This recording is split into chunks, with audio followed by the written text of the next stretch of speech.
Silly Billy Bangs It Hard. Once upon a time there was a little boy called Silly Billy. It all began with a knock. Not the polite sort you hear at the front door, but a loud, clumsy, knock-knock-knocking that echoed from Grandad's shed like a woodpecker with a grudge. Inside, Silly Billy stood proudly, wielding a hammer nearly the size of his head.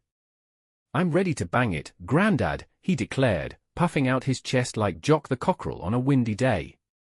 Grandad, hunched over a half-built birdhouse, peered over his glasses. "Steady on, lad. It's not about how hard you bang it, it's where you bang it that counts." Billy nodded solemnly, not entirely sure what that meant, but it sounded important. He grabbed a nail, placed it on the plank, and raised the hammer high. "Right," said Grandad, "just a gentle tap to start, little gentle taps." Billy swung the hammer with his full force, bang. Billy's thumb took the brunt. His eyes widened.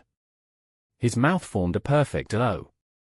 Then came the wail, a sound so piercing even Sulky the cat flinched from her perch and stalked off in disgust. "Oh dear," Grandad winced, offering a half-sucked mint from his pocket. "That's what we call a proper clanger." Billy sniffled, inspecting his throbbing thumb. "It's gone all purple and puffy." "Ah," said Grandad, "a classic case of the purple plonker. Very serious. Only cured by tea and biscuits."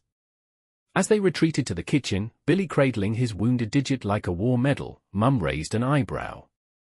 "DIY again?" Grandad nodded. "He gave it a good bang." Mum sighed. "Well, at least he's not hammering the Wi-Fi this time." Billy perked up. "Can I bang the biscuits instead?" "Only if you promise not to nail them to the table," Mum replied, handing him a custard cream.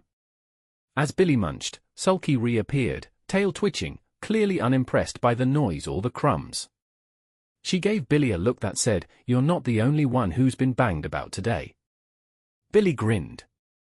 "Don't worry, Sulky. Tomorrow, I'm helping Grandad with his drawers." Grandad choked on his tea. Billy returned to the shed with a biscuit in one hand and a bandage on his thumb, determined to bang it better this time. Grandad had laid out the tools like a surgeon preparing for a very silly operation. There were screwdrivers, pliers, and a mysterious tube of glue labeled extra strong, not for noses. "Right," said Grandad, "today we screw." Billy blinked. "Is that allowed?"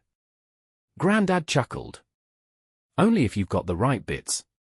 Billy rummaged through the toolbox, pulling out a handful of screws, a spoon, and what might have once been a sock. "Found the twisty ones." "Perfect," said Grandad. "Now, gently twist it in. No need to force it. If it's too tight, it's probably not the right hole." Billy nodded solemnly. "That's what Mum says when I try to fit my wellies on backwards." Just then, Jock the Cockerel strutted in, feathers fluffed, pecking at the glue tube with suspicious enthusiasm. "Oi!" Billy cried. "That's not bird food." Jock squawked indignantly and knocked over the jar of screws, sending them skittering across the floor like tiny metal marbles. Sulky the cat, who'd been napping on a pile of rags, opened one eye, sighed, and went back to sleep. Clearly, she'd seen worse. Billy picked up a screw and tried again. "I think it's going in sideways." Grandad peered over. "Ah, the old wonky entry. Happens to the best of us." Billy twisted harder. The screw bent.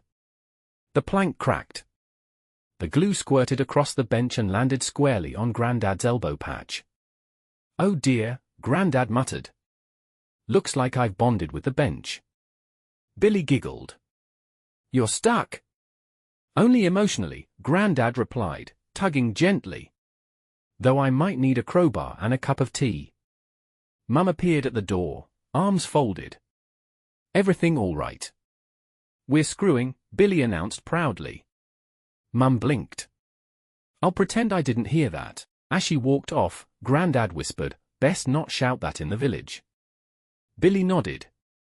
"Next time, I'll say we're twisting." "Much safer," Grandad agreed. Billy was back in action, armed with a fresh biscuit and a dangerous amount of confidence. Grandad had finally freed himself from the bench, though his jumper now had a permanent patch of extra strong that smelled faintly of regret. "Today," Grandad announced, "we glue." Billy's eyes sparkled. "I love glue. It's like jelly but for wood." Grandad raised a brow.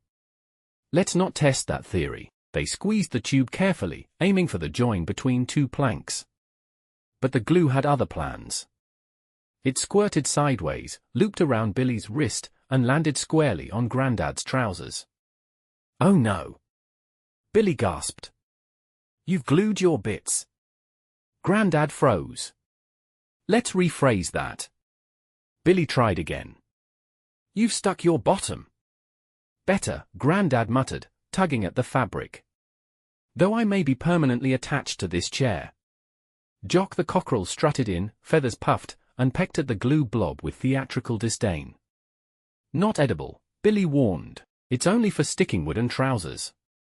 Sulky the cat, now perched on a shelf, watched the chaos with the weary gaze of someone who'd seen too many DIY disasters. She flicked her tail, unimpressed by the gluey drama. Billy grabbed a second tube.